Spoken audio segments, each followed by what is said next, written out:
وعدكم الله مغانم كثيرة تأخذونها فعجل لكم هذه وكف أيدي الناس عنكم ولتكون آية للمؤمنين ويهديكم صراطا مستقيما وأخرى لم تقدروا عليها قد أحاط الله بها وكان الله على كل شيء قديرا ولو قاتلكم الذين كفروا لولوا الأدبار ثم لا يجدون وليا ولا نصيرا سنة الله التي قد خلت من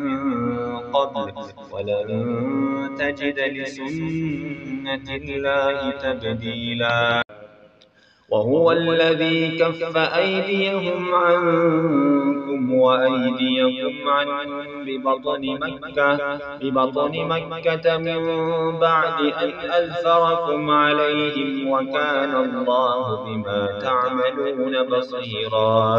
هم الذين كفروا وصدوكم عن المسجد الحرام والهدي معكوفا أن يبلغ محله ولولا رجال